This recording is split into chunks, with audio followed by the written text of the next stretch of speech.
já parou para pensar quantas mudanças acontecem em pouco mais de uma década? Uma coisa é certa, o mundo vem se transformando de forma cada vez mais rápida. A população mundial, por exemplo, era de 7 bilhões de habitantes em 2011 e deve chegar a 8 bilhões em 2024, só 13 anos depois.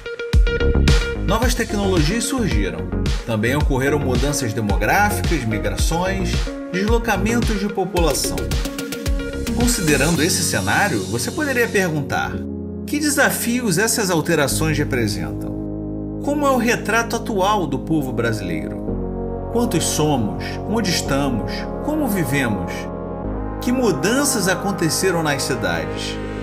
Essas e outras respostas só serão possíveis a partir do Censo 2022. O censo é a única pesquisa que chega a todos os domicílios brasileiros. Pode ser respondido pela internet ou por telefone, ou com os já tradicionais recenseadores do IBGE, que vão à sua porta em cada cidade para contar e conhecer nosso povo, percorrendo todo o território nacional. Os resultados vão mostrar um retrato atualizado e preciso da população de cada pedacinho do Brasil, do menor ao maior município, de áreas rurais e urbanas, incluindo os grupos populacionais específicos, como povos indígenas e comunidades quilombolas. E o mais importante, as informações do censo são estratégicas para o planejamento das ações em todos os níveis de governo e para a representação política. Elas serão a base de decisões sobre serviços de saúde, educação, emprego, condições de moradia e diversos outros assuntos. Esses resultados são igualmente indispensáveis para a iniciativa privada. Empresas e empreendedores podem usá-los para conhecer melhor o seu mercado e o perfil dos seus consumidores. O censo também é fonte importante para estudantes de diversos níveis, pesquisadores, acadêmicos e para o conhecimento da realidade brasileira. Afinal, conhecer o presente é essencial para o futuro do Brasil. Muito bem, amigo do programa Brasil Consciência. Hoje a gente vai falar sobre ciências sociais e um trabalho de ciências sociais fundamental para a sociedade brasileira, que é o trabalho do IBGE, o Instituto Brasileiro de Geografia e Estatística, que norteia aí políticas públicas, aplicação de recursos, gestão da saúde e diversos outros mecanismos do sistema público, da gestão pública nacional. A gente está aqui com o Paulo Lindsay, que é servidor do IBGE há mais de 40 anos, que vai dar um panorama geral para a gente sobre como que está o IBGE e o que aconteceu lá nos últimos anos. Paulo, muito bom dia, obrigado por você ter vindo aqui no SINDI-CT atender o convite da gente. Eu queria começar perguntando para você sobre o censo de 2022. O que aconteceu durante a gestão passada para que chegasse nessa situação? É possível responsabilizar o governo Bolsonaro pelo problema? Bom, primeiro eu quero agradecer a todos e todas que estão aqui assistindo, quero agradecer ao SINDI-CT pelo convite. Como foi falado, meu nome é Paulo Lindsay, eu sou diretor da Executiva Nacional do Sindicato dos Servidores do IBGE, a CBGE Sindicato Nacional, e sou coordenador da regional, do Rio de Janeiro, da Auditoria Cidadã da Dívida. Eu entrei no IBGE em 1981, então eu participei de alguns censos, nesse período, nesses 42 anos que eu tenho hoje de trabalho no serviço público. E a gente, para contextualizar o que está acontecendo hoje no censo 2022, a gente precisa entender um pouco o histórico do IBGE nessa destruição do serviço público. Quando eu entrei no IBGE, nós chegamos a ser 14 mil trabalhadores do quadro permanente do IBGE. Hoje nós somos menos de 4 mil trabalhadores, e desses menos de 4 mil trabalhadores, em torno de 3.900 aproximadamente, nós temos 900 trabalhadores com abono de permanência. Então o IBGE está definhando assim a passos largos, e essa falta de estrutura, tanto de pessoal como estrutura física e orçamentária, ela teve uma influência direta nas pesquisas do IBGE e agora especificamente no censo. Mas não podemos ainda falar que os dados não podem ser ainda usados. Nós sabemos que eles têm muitos problemas, mas o resultado do censo ainda não saiu.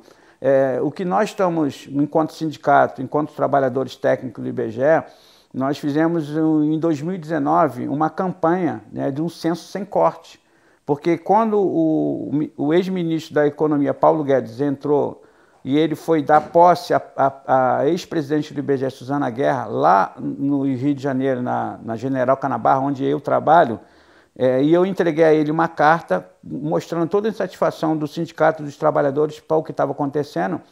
E naquele momento da posse ele falava que quem pergunta demais vai saber coisas que não é necessário.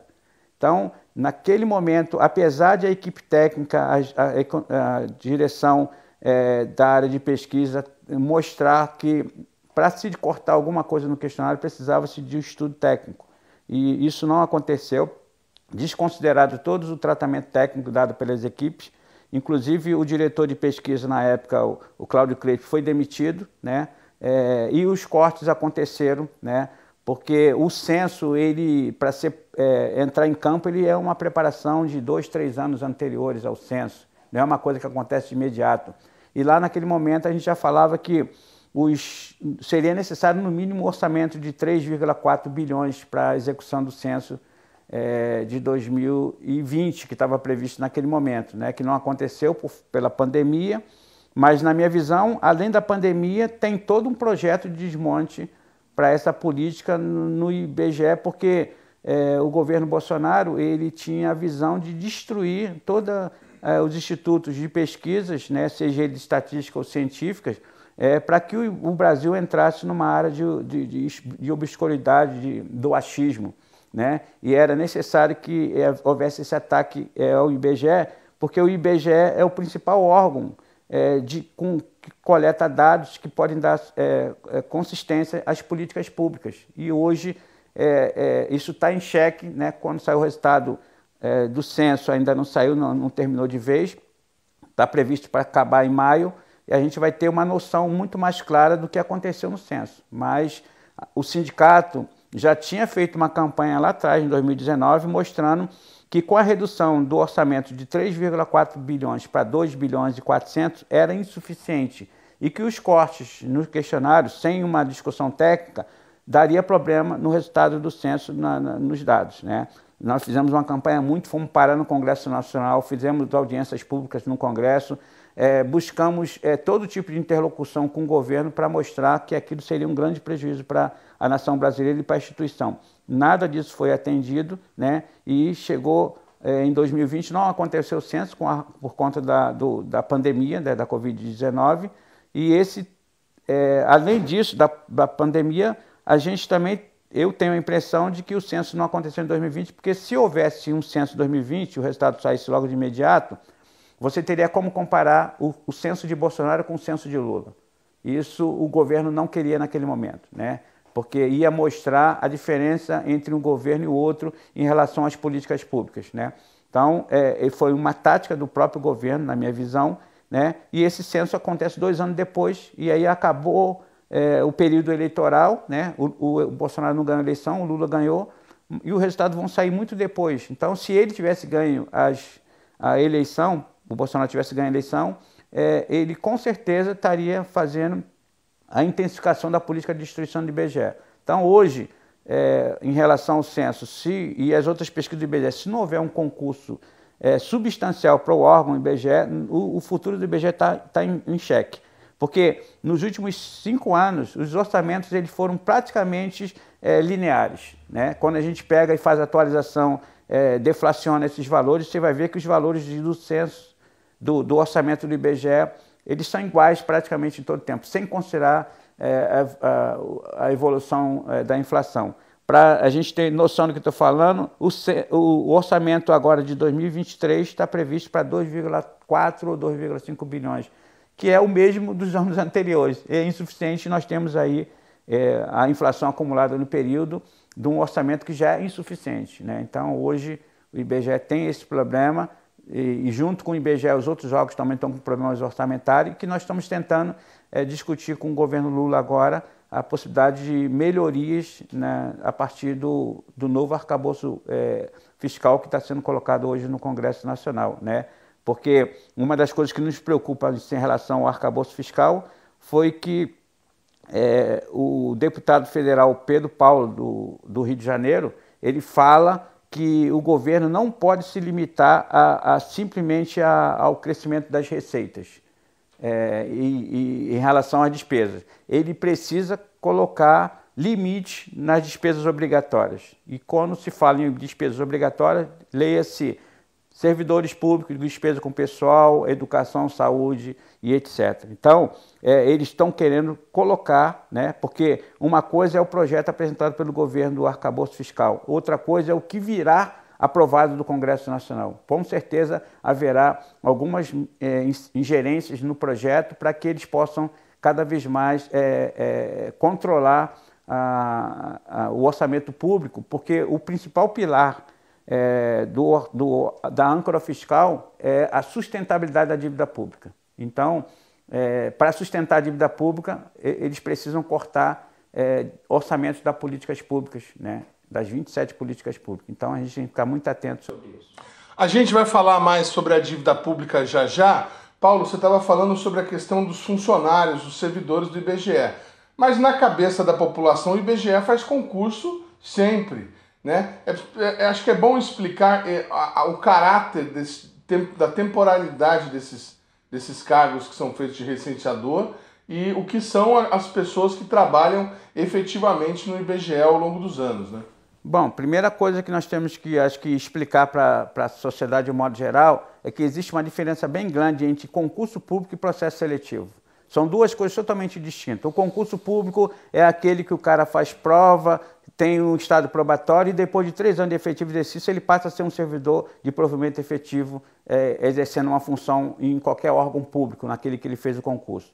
O processo seletivo é uma prova que você faz, é difícil quanto o concurso, mas que não tem estado probatório e que, no caso do IBGE, é um contrato limitado no máximo de até 3 anos. E por que a palavra até? A palavra até porque sem essa palavrinha, se você tivesse um contrato de 3 anos, você deixaria a possibilidade de ter que pagar indenização por não cumprimento de contrato. Quando você fala que é até, eu não preciso ficar 3 anos, eu posso ser até amanhã e mandar você embora sem nenhum tipo de indenização, né? E vai acontecer, já está previsto aí daqui a pouco mais de 6 mil vagas para processo seletivo de trabalhadores temporários no IBGE, né? E isso mostra a política de precarização que a direção do IBGE tem para o órgão, e a gente ainda não garantiu nenhum concurso público para acordo do regime jurídico único federal, né? Nós estamos tentando, junto ao governo, o IBGE, a direção mandou o seu pedido de concurso, em torno de 2.500 vagas, mas a gente ainda não teve nenhuma autorização do governo para determinar quais são as vagas para o IBGE. No caso do censo, o censo é uma questão excepcional, né? Porque o IBGE não pode contratar, ou mesmo processo seletivo para mais de 150 mil pessoas, né, que eram os recenseadores. A previsão era até quase 180 mil, né? Não chegou a tudo isso. E a Lei 8745 ela permite que o IBGE contrate temporariamente para grandes operações censitárias ou grandes pesquisas, como é o caso da contagem da população e outras pesquisas. Mas o IBGE burla a lei quando ele coloca trabalhadores temporários para exercerem funções que são administrativas ou técnicas dentro do órgão, né? Então, não poderia usar, por exemplo, o trabalhador temporário para trabalhar na PNAD contínua. O nome já diz, PNAD contínua é uma pesquisa que ela é feita o ano todo. Então, a legislação não permite, mas o IBGE burla essa legislação, apesar do sindicato já ter denunciado isso até no Supremo Tribunal Federal, mas o entendimento do Supremo, ele cai em cima da lei que permite que o IBGE contrate para grandes operações. E ele não julga que é uma ilegalidade que está acontecendo quando contrata um trabalhador temporário, como o caso do APM, é um trabalhador agente de mapeamento, que hoje no IBGE ganha R$ 1.378. Não é nem 20% do piso da carreira do quadro permanente. Inclusive, nós estamos fazendo, junto ao governo e à direção do IBGE, o sindicato já encaminhou um pedido de pelo menos que esse pessoal ganhasse o piso do vencimento básico da carreira do nível médio, que seria do vencimento básico 2.400, né? Porque vai chegar um momento que nem o IBGE vai conseguir fazer processo seletivo, porque o salário é muito baixo, né? E isso causa uma grande preocupação para o sindicato, para os trabalhadores, né? E a gente olha para o futuro do IBGE e fica muito apreensivo. Um órgão que teve mais, chega de 14 mil trabalhadores, hoje tem menos de 4 mil, e com mais de 6 mil trabalhadores temporários hoje na casa, né? Fora a terceirização, porque o IBGE tem terceirização em todas as áreas, né? E a gente está muito preocupado. Inclusive, eu acabei de escrever um texto agora sobre as 13 motivos para você se preocupar com a PEC 32, que é a reforma administrativa do governo que foi proposta no governo Bolsonaro, que ainda não foi revogada pelo governo Lula. E essa proposta, ela indica a possibilidade de criação de plataformas eletrônicas no serviço público e também a contratação de trabalhadores temporários para áreas, para serviços permanentes do Estado. Isso é uma coisa que preocupa muito, que mostra que a política, se não for revogada a PEC 32, ela poderia ser uma política assim desastrosa e devastadora de desmonte do Estado brasileiro. Paulo, as pessoas que defendem a privatizações e a desoneração do Estado, elas dizem que esse processo de modernização, de implantação de novas tecnologias é algo natural. Não cabe isso dentro do serviço público, ou você entende que está sendo implantado de uma maneira equivocada, de forma a substituir a pessoa? Não, eu não sou contrário à tecnologia, eu sou a favor da tecnologia, mas a tecnologia ela tem que ser discutida para que não haja simplesmente a exclusão do trabalhador. Nós podemos ver bem basicamente o que aconteceu com o setor bancário. Hoje todos nós temos um banco no nosso celular e aqueles trabalhadores do setor bancário, os bancários, que eram uma das maiores categorias de trabalhadores, né, sindicalizados do Brasil, os maiores sindicatos, hoje se reduz a uma condição muito menor, porque grande parte dos serviços que eram executados pelos trabalhadores estão sendo executados hoje pelo aplicativo no celular. E aqueles trabalhadores foram demitidos, porque o argumento que se utiliza é assim, não, a tecnologia não vai fazer ninguém ser demitido. Não é verdade. A tecnologia ela vai demitir, sim, uma grande parte dos trabalhadores, porque você tem, com a mudança da tecnologia, você tem a obsolescência, né? As carreiras, os cargos e as funções elas se tornam obsoletas. E aí elas vão ser substituídas por tecnologias mais avançadas e a tendência daqueles trabalhadores que ficaram alijados dessa nova formação tecnológica, eles sejam substituídos por coisas mais modernas. E a gente tem bem claro isso no serviço público.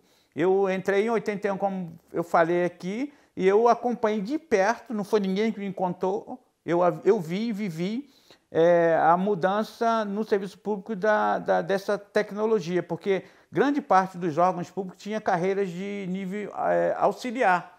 E as carreiras de nível auxiliar entre os anos 80 e os anos 90, elas foram transplantadas, elas foram exportadas para o nível médio, nível intermediário, e aquelas funções dos servidores do nível auxiliar foram todas terceirizadas. Então, porteiro, motorista, artífice e outras mais funções foram consideradas obsoletas, né? E essas funções públicas foram terceirizadas, entregues na mão da iniciativa privada. Então, hoje, você olha em todo órgão que você vai ver as pessoas terceirizadas trabalhando lá dentro, fazendo funções que anteriormente eram de servidor público.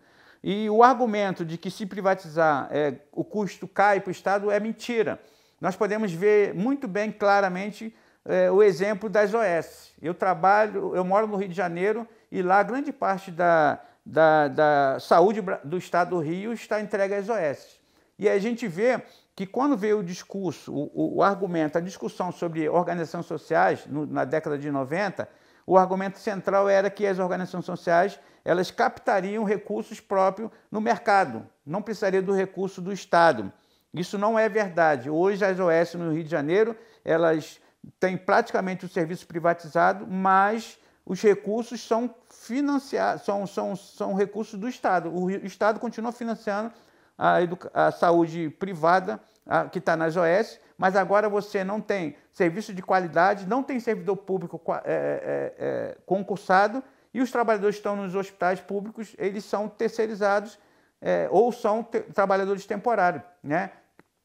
Que muitas vezes ganham um salário muito mais baixo e quase não têm os direitos trabalhistas, e quando acontece de uma quebra de contrato ou o fim de um contrato de uma organização social, muitas vezes os trabalhadores são jogados para ir à justiça para receber os seus direitos, porque as OS falam que não vão pagar, né? Então, o que acontece hoje é uma falácia de que tanto a privatização como as organizações sociais resolveriam o problema do financiamento do Estado. A gente pode ver no exemplo no Rio de Janeiro, a rede ferroviária foi privatizada, mas quem é que financia a compra dos trens? É o Estado.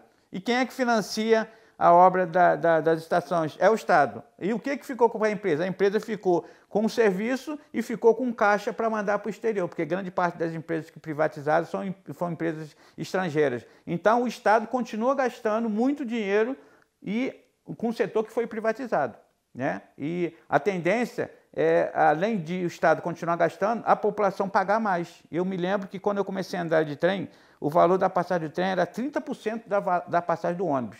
Hoje, no Rio de Janeiro, o trem acabou de subir a passagem há pouco tempo, é mais caro do que o valor do metrô, que sempre foi mais caro do que o trem. Então, hoje o trem é R$ 7,40, enquanto o metrô subiu para R$ 6,90. Então, a população, com a privatização, ela teve uma pequena melhoria no trem, que ficou com ar-condicionado, mas os serviços não são de péssima qualidade, como a gente pode ver pela mídia, nas reportagens diárias, que apresentam de atraso, de várias trens muito cheios e tal. Então, o serviço de privatização não é a solução, né? Como muitos pensam aí. A solução para o dono do serviço é o que vai ganhar muito dinheiro, porque para a população ela vai pagar. Nós temos um exemplo agora claríssimo de que o argumento da privatização da água, da distribuição de água no Rio de Janeiro, que é a SEDAI que fazia antes, agora são várias empresas, uma delas é a Água do Rio, tem conta de águas no Rio de Janeiro que subiu mais de 800%. E aí o argumento era que, se privatizar, nós teremos os melhores serviços. Agora, nós não temos os melhores serviços, mas temos as maiores contas. Tá certo. A gente vai para um rápido intervalo e volta já já para continuar esse bate-papo. Instante só, não sai daí.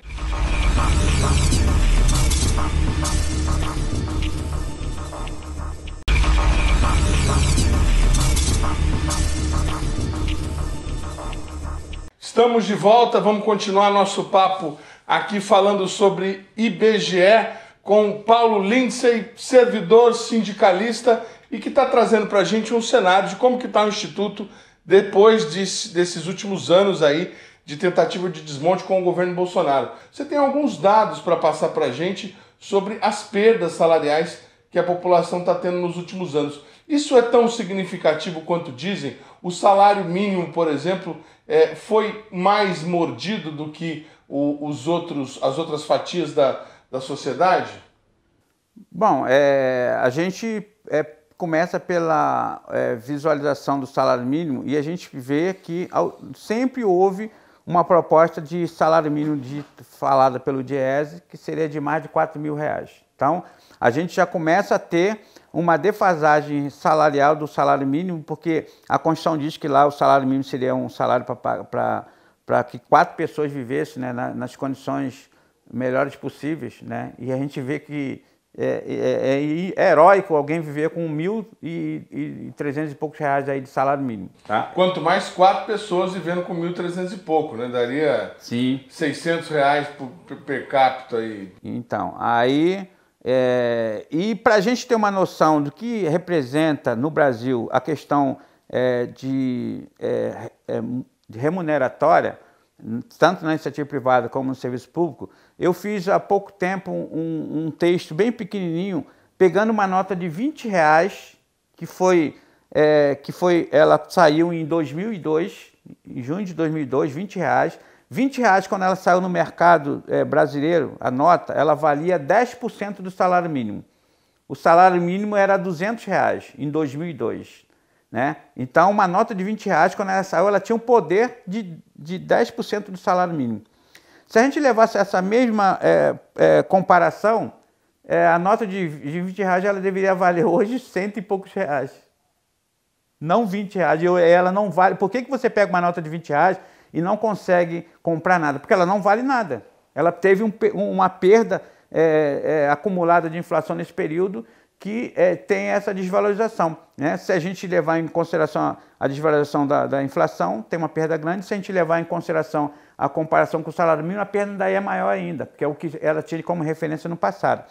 Em relação à iniciativa privada, os dados do IBGE mostram que o salário aí médio na população está caindo cada vez mais, né? Então, por quê? Porque com a pandemia houve a redução salarial em alguns setores, os trabalhadores foram demitidos e agora, com a recomposição de alguns postos de trabalho, a tendência é que os empresários recontratem as pessoas com piores condições.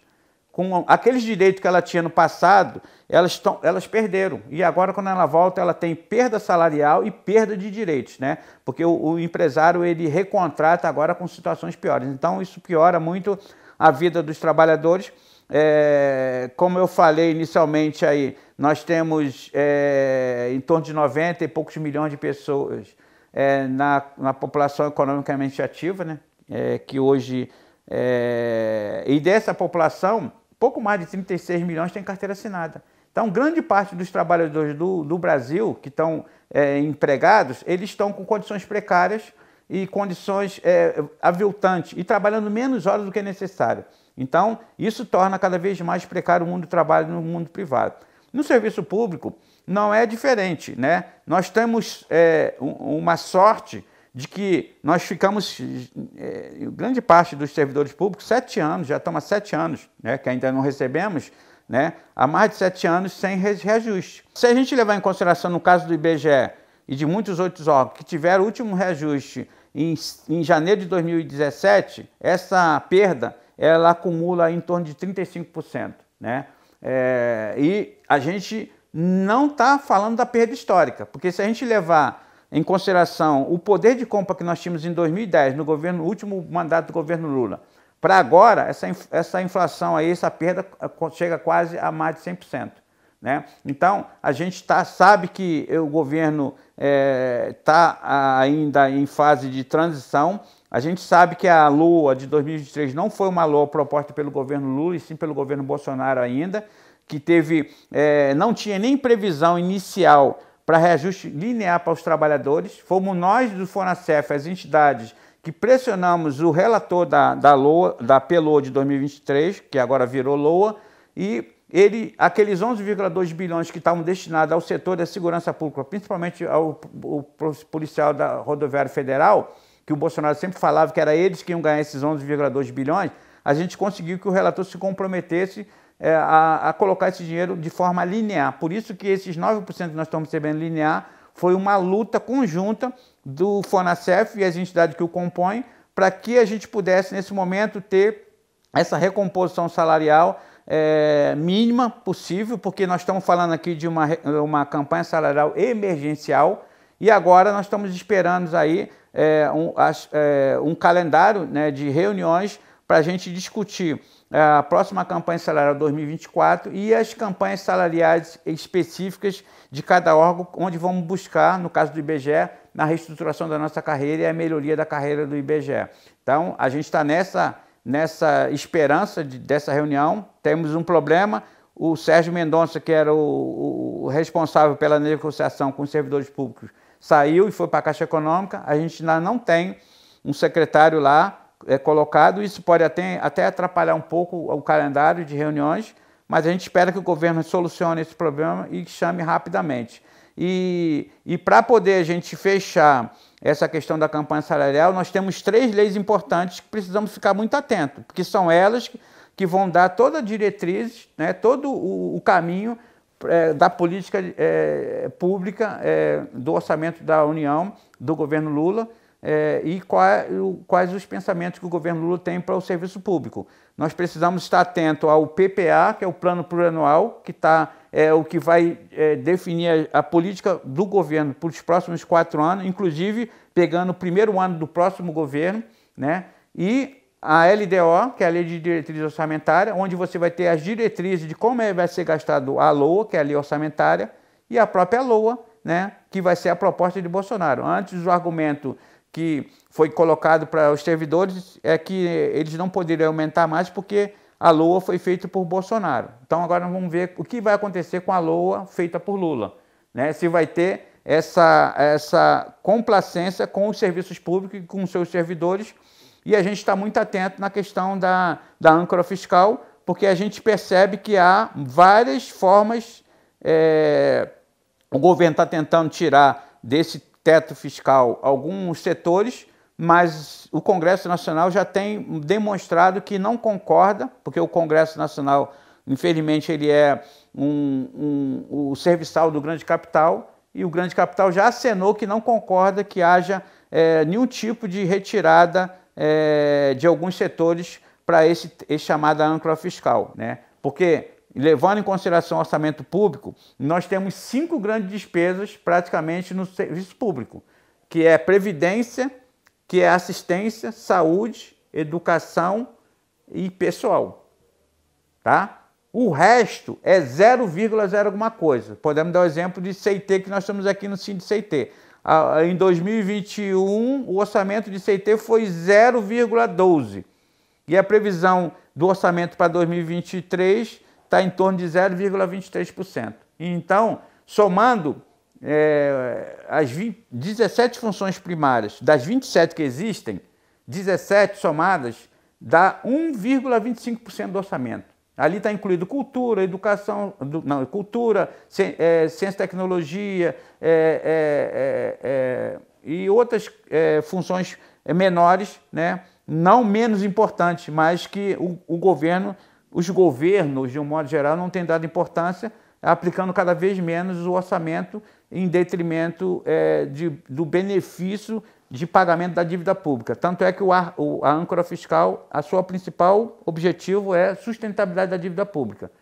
Ano passado, o governo Bolsonaro pagou 46,3% da Receita Geral da União, em torno de 1,879 bilhões. No ano anterior, em 2021, foi 1,960. Então nós vamos vendo que esse argumento que o Brasil está quebrado é pura falácia, porque como pode um país que pega quase 50% ou 50% do orçamento e entrega a banqueira e às grandes corporações falar que está quebrado?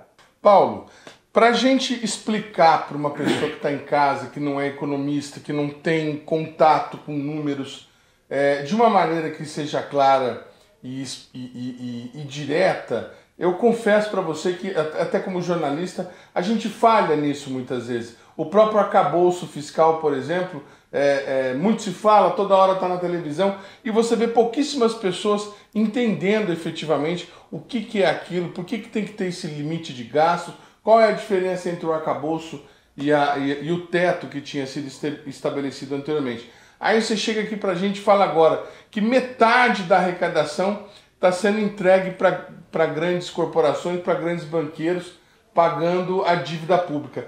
Que dívida é essa? O que isso tem a ver, por exemplo, com a taxa de juros? Por que o governo paga ao banco? Explica para a gente essa lógica do porquê que o mercado tira dinheiro do governo, por gentileza. Bom, primeiramente a gente tem que entender como é garantido esse limite, tanto do teto de gasto anterior pela emenda 95 de 2016, como a proposta agora do novo arcabouço fiscal. Eu aconselho vocês irem na Constituição e olharem o artigo 166, parágrafo 3º, inciso 2º, a linha B. É lá que está constitucionalmente garantido o privilégio do pagamento da dívida pública sem dotação orçamentária e sem limite. Então, independente de ter arcabouço fiscal ou teto de gasto, a Constituição garante o privilégio de pagamento. Isso significa o quê? Primeiro paga-se a dívida, depois você vai pagar a educação, a saúde, a cultura, a ciência e tecnologia, etc. Né? Então, isso é um problema, porque na Constituição tem essa garantia. Quando você vai discutir a LOA, que é a Lei Orçamentária Anual, a dívida pública não pode ser discutida, porque a Constituição diz que ela tem privilégio e não tem limite. E por conta disso, as outras 27 funções primárias, as outras despesas do governo, elas precisam ser discutidas e precisa se falar de fonte de dotação orçamentária. Então, se alguém tiver um grande projeto para lançar um novo foguete no Brasil a partir de ciência e tecnologia, aí, precisando de orçamento, alguém vai achar muito maravilhoso o projeto do governo, mas vai perguntar assim, de onde é que vem o dinheiro? Qual é a dotação? A dívida não existe isso. A dívida não tem limite. A dívida chega lá e alguém fala que vai ser pago tanto, né? Então, esse é um problema. A segunda coisa é entender por que 50% do nosso orçamento vai para a dívida pública e cada vez menos as políticas públicas estão sendo atacadas pelo sistema financeiro. O arcabouço fiscal, a emenda constitucional 95, ela foi aprovada em 2016. Mas, antes de 2016, ainda no governo Dilma, houve um cenário muito, muito estranho. O Brasil perdeu 8% do PIB, que é o Produto Interno Bruto, 8% em 2 anos. 2015 e 2016. Só que não houve nenhuma justificativa para que o Brasil perdesse 8% do PIB. Não tinha guerra, não tinha pandemia, não tinha desemprego em massa, não tinha crise bancária, não tinha nada. Como é que o Brasil perdeu 8% do seu PIB? É uma interrogação. E aí, logo após... Não seria consequência da falência das empresas na Operação Lava Jato e toda aquela confusão? Não tem nada a ver com isso. Tem muito a ver com a consequência do que aconteceu com a crise de 2008 nos Estados Unidos e na Europa. Porque a crise de 2008 nos Estados Unidos e na Europa, ela foi uma crise baseada aqui nas bolhas imobiliárias, mas o principal pilar foi que os fundos financeiros americanos e europeus aplicaram em derivativos sem lastro, em papéis que não tinham cobertura financeira. E aí, naquele momento, o Estado americano teve que injetar 16 trilhões de dólares no caixa dos bancos para que os maiores bancos do mundo não quebrassem. Você lembra disso? Então, 16 trilhões de dólares. Aí a premier alemã Angela Merkel, ela fala de que eles poderiam esperar 20 anos para encontrar um porto seguro. Porque quando eles fizeram a contabilidade daqueles papéis que não tinham lastro, eles perceberam que como é que eles vão justificar. Aí sabe o que eles fizeram? Naquele momento eles criaram os chamados bad banks, bancos maus, banco gaveta, bancos sombras, e todos aqueles papéis sem lastro foram tirados das contabilidades e foram botados nos bad banks, esperando o porto seguro. Você vai perceber que a partir de 2009 no Brasil, o Lula falou que foi uma marolinha, a crise, e foi aqui no Brasil, ela não teve um efeito muito maior, mas os fundos de pensões aqui tradicionais, Previ, Petros e companhia, eles começaram a ter perda de liquidez, porque eles foram obrigados a absorver aqueles papéis podres dos bad banks pelos fundos de pensões tradicionais. E aí houve perdas dos seus ativos. E aí começaram a ter problemas. E aí nós temos um exemplo aqui clássico aqui no Brasil, que foi o Postales, que é o fundo de pensão do Correio, onde quase que a totalidade dos seus ativos foram aplicados em ações do Eike Batista. E o Eike Batista faliu. E o fundo de pensão quase que faliu. Para não falir, o Correio, os servidores ativos, aposentados e pensionistas tiveram que pagar cota extras para poder manter o pagamento das pensões a partir da Previdência lá fechada. Isso aconteceu também com o fundo da Petrobras e outros fundos. Tá? Então, esse é um dos problemas que... Aí, com essa crise que foi fabricada, você vê a emenda 95. E a emenda 95, o que ela fala? Ela fala que ela só considera metade do orçamento. Ela considera que o orçamento primário, onde está a educação, saúde e todas as outras funções primárias, as 27, será limitado pela atualização do IPCA do ano anterior. Só que o ano anterior, as contas públicas foram rebaixadas por conta dessa crise. Então, quando começa, a partir dali, a atualização pelo IPCA, você está falando de um orçamento que já foi rebaixado. Então, já começa a piora para os orçamentos. E a dívida pública liberada, porque a dívida pública não entrou no limite de teto de gasto, porque a dívida pública é um gasto financeiro. E a emenda 95 falou do gasto primário que é o gasto só com as funções públicas primárias do Brasil. Ou seja, a dívida pode crescer, não pode crescer o investimento em política pública. E aí o arcabouço fiscal ele vai nessa mesma lógica, de que eles precisam garantir a sustentabilidade da dívida. E como é que eu vou garantir a sustentabilidade da dívida? E aí o ministro Haddad, o tempo todo ele fala de que nós temos que zerar o superávit, vai ser a proposta logo inicial, o superávit primário.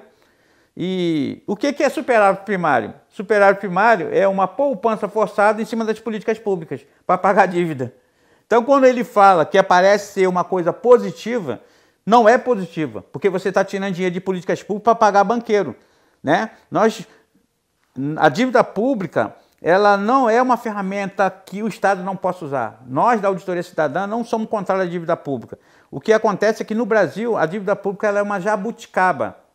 Por que ela é uma jabuticaba? Porque uma dívida pública ela tem que ter em contrapartida serviços públicos. Ninguém é contrário que você pegar emprestado no mercado financeiro dinheiro para você fazer hospitais, fazer foguete, fazer escola, fazer qualquer estrutura do Estado brasileiro. Pagar funções públicas, pagar serviços públicos, políticas públicas. Nós somos a favor disso. Só que no Brasil isso não acontece. Em dezembro de 2019, quando Bolsonaro estava já no primeiro ano de governo, a dívida pública era 5 trilhões 555. E quando foi agora em dezembro de 2022 e 2023, a dívida já está em mais de 7 trilhões 200 com dados do Banco Central. Então, nesse período... Subiu 2 trilhões. Quase 2 trilhões. E aí a gente pergunta, então... Beleza, nós fizemos mais políticas públicas. Aí quando tu vai lá ver, não teve política. Pelo contrário, você teve a destruição das políticas públicas. Então está bem claro que a dívida pública ela serve para garantir lucro de banqueiros e de grandes corporações. Mas da onde vem a dívida? Por que o Estado deve aos bancos? Vou fazer aqui uma brincadeira bem fácil. Se eu chegar para você e falar assim, ó, quando acabar aqui a nossa entrevista, você vai me pagar os R$1.000 que você me deve. Você vai falar assim, cara, eu nunca te vi, como é que eu te devo R$1.000? O que nós estamos querendo como auditoria não é uma coisa tão revolucionária que não esteja na Constituição. O que nós estamos pedindo é que na Constituição a gente cumpra o artigo 26 dos atos de disposição transitória. O que significa isso? Nós estamos pedindo uma auditoria da dívida, porque para você falar que tem uma dívida, que você falou aí que nós devemos, nós temos que ter essa dívida. E a gente tem certeza que não existe a dívida. O que acontece no Brasil é dívida sobre dívida, né? É uma dívida que ela é gestada por ela mesma e não tem serviços públicos. É juros sobre juros, né? Então, o que vai conseguir identificar que nós não devemos esse dinheiro todo é a dívida, a auditoria. E aí, para você ter noção do que eu estou falando, eu vou citar os últimos 4 anos de Bolsonaro. O governo Bolsonaro pagou 6,2 trilhões de dívida pública em 4 anos. 6,2 trilhões. Desses 6,2 trilhões, pelo menos 5 trilhões foram amortizados. O que é amortizar? Amortizar é pagar do principal. Então, se eu paguei em 4 anos 6 trilhões e 200 e amortizei 5, a dívida tinha que cair para 1 trilhão e pouco. E não caiu, a dívida aumentou. E aí tem a prova de que não existe amortização. O que existe no Brasil? Hoje você vai ver o custo médio da dívida no Brasil em dezembro de 2022 foi 10,8%. O estoque da dívida nesse período era quase 8, 7 e pouco. Se a gente pegar o custo anual da dívida em relação ao estoque, nós estamos falando aqui de uns juros de mais de 700 bilhões. Só que o juro que aparece lá no CIOP, que é o Sistema de Orçamento da União, aparece 247 bilhões, bem distante dos 700. E por que isso aparece? Porque a Constituição tem a chamada regra de ouro, e a regra de ouro diz que o governo não pode emitir título da dívida para pagar despesas correntes. Juros é despesa corrente. Ele só pode emitir título da dívida para pagar despesa de capital, a amortização de despesa de capital. Então, como eu não paguei os 700 e pouco de juros, eu só paguei 200 e pouco, aquela diferença provavelmente ela foi transformada em amortização. Por isso que, apesar de amortizar 5 trilhões em 4 anos, a dívida não caiu, porque não existe amortização. O que está acontecendo é uma bula da Constituição, onde eu estou pegando os juros, não pago e estou transformando em amortização para poder emitir títulos da dívida. Nesse mesmo período, além dos juros que eu falei aqui, que foi 247 em 2022, nesse período nós pagamos aí mais de 1 trilhão de juros. Mas tem uma outra pagamento que foi feito que quase ninguém percebe, que são a correção monetária e a correção cambial da dívida mobiliária, que é a dívida de títulos. Nesse período, em 4 anos, o governo Bolsonaro pagou 868 bilhões de correção monetária e correção cambial. Quando a gente pega 800 e pouco, mais aquele 1.000 e pouco de juros, que foram 4 anos, estamos falando aqui só de juros e correção monetária e cambial, nós pagamos quase 2 trilhões. Tá? Então, e esse dinheiro que sai, que poderia ser usado em políticas públicas. Mesmo que você tenha não gasto, por exemplo, uma previsão do 2022 foi para a dívida pública foi uma previsão de 2 trilhões 472 bilhões. A previsão da LOA. Quando chegou ao final de 2022, o governo gastou 1 trilhão 879. Em relação à previsão, o gasto foi menor. E em relação ao ano anterior, de 2021, a dívida foi também gasto menor. Nós pagamos em 2021 1 trilhão 960. Então, houve uma queda do pagamento da dívida em 2022. E aí a gente vai fazer os desavisados vão fazer o seguinte argumento. O governo Bolsonaro pagou menos em 2022. Ele pagou menos porque em dezembro de 2022, o governo deveria ter pago um resgate da dívida pública de 315 bilhões. Ele não pagou e passou esse resgate para janeiro de 2022. Então, o resgate de 300 e poucos bilhões, somado com aquele 1 trilhão 800, daria mais de 2 trilhões.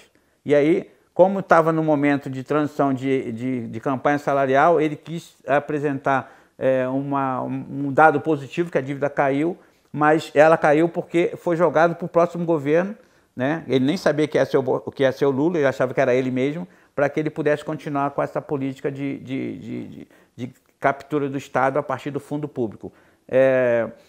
Para aqueles que estão aí acompanhando a nossa conversa aqui, eu acho que é importante deixar claro uma coisa. Nos últimos anos, os bancos tiveram lucros absurdos. Como que o banco pode ter lucro absurdo? Quem é o banco? O setor bancário é setor auxiliar da economia. Se ele é um setor auxiliar da economia, ele só poderia crescer se o trabalho crescesse, se o serviço crescesse, se o comércio crescesse, se a comida crescesse. E não é isso que está acontecendo. Como é que o banco está tendo lucro absurdo?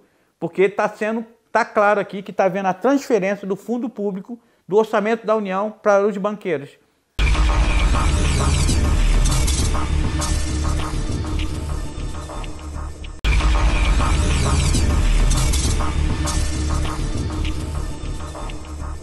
Peraí, gente, olha, quem não conhece esse assunto, o Paulo, ele é membro de um grupo... Eu sou coordenador da Auditoria Cidadã da Dívida, que é uma associação sem fim lucrativo. Que nós já falamos aqui no Brasil Consciência, que é um grupo que busca fazer uma auditoria, que defende a auditoria dessa dívida pública, para que o Estado brasileiro possa saber que dívida é essa, quanto ele deve, como que vai ser pago. Agora, como é que essa loucura começou, Paulo? Como é que o banco exige do Estado? Ou seja, o arcabouço fiscal que o governo Lula está propondo não resolve o problema da dívida pública. O que resolve o problema da dívida pública? Só auditoria? Porque se você tem alguém fazendo um sangramento do teu orçamento de 50%, sem nenhuma justificativa, tem que ter uma auditoria. Porque eu tenho que saber, você tem que saber, toda a população tem que saber o que nós estamos pagando. Porque a gente, quando paga a nossa conta da nossa casa, a gente sabe que está pagando. Eu estou pagando muito, mas eu sei que eu estou pagando, gastando muita luz, muito ar-condicionado, muita televisão, a cabo, o que for. Aí eu sei que eu estou pagando. Aí o que eu posso fazer? Eu posso cortar custos, se eu achar que está muito caro.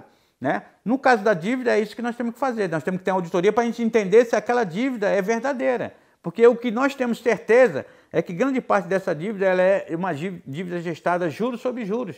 é uma dívida gestada por ela mesma. Não existe um empréstimo efetivo. Isso não é de agora. Se você pegar nos anos 70, onde a gente tem um corte aqui temporal, aqui nos anos 70, no Brasil nós estamos vivendo um milagre econômico, e aí no Brasil você vai lembrar que o Brasil era um canteiro de obras. Obra para tudo quanto é lado, Transamazônica, Itaipu, Nacional, Ponte Rio-Niterói, etc. No país todo tinha obras faraônicas, né? E essa obra faraônica, dos anos 64, da ditadura de 64 até 1985, a dívida pública cresceu mais de 105 bilhões. Né? Então, houve um crescente na estrutura de obras do Estado com um grande endividamento. Né? E nesse momento, o mundo passa a ter a hegemonia do capital financeiro, a chamada financiarização da economia. É a partir daqui que há todo um projeto de desmonte do Estado mundial, de um modo geral, e especificamente o Estado brasileiro. Aqui você vai ver que começa a flexibilização dos direitos trabalhistas, de postos de trabalho, porque nos anos 60 e anos 70 nós tivemos a chamada Revolução Industrial, a terceira Revolução Industrial, onde nós tivemos a automação, a robótica e a inteligência artificial avançando basicamente, muito. E significou que os trabalhadores perderam o posto de trabalho.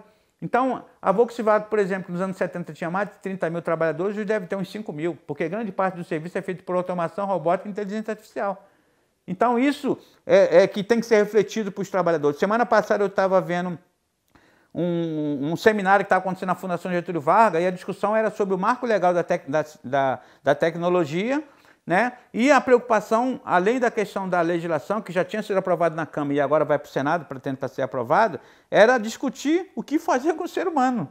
Porque todo mundo é a favor da tecnologia, ninguém é contrário, eu acho maravilhoso, mas eu estou vendo que as pessoas estão perdendo espaço. Eu estava, mês passado, eu fui no mercado lá perto da minha casa, eu moro em Nova Iguaçu, e eu entrei no mercado que tem uma caixa que não tem caixa, é a caixa automática. Aí eu tive uma menina do lado, esperando lá para dar orientação, eu perguntei a ela como é que era, ela me explicou, eu fiz a operação, né, sozinho, depois eu fui e paguei. E ao final da operação que eu fiz no mercado, eu cheguei para ela e perguntei assim, aonde é que eu pego o meu salário? A menina do mercado não entendeu nada. Aí eu falei assim, sabe por que eu estou te perguntando isso? Porque se prepara, você está aí hoje, do meu lado, porque as pessoas ainda não sabem lidar com isso. Quando elas souberem lidar, você vai sumir.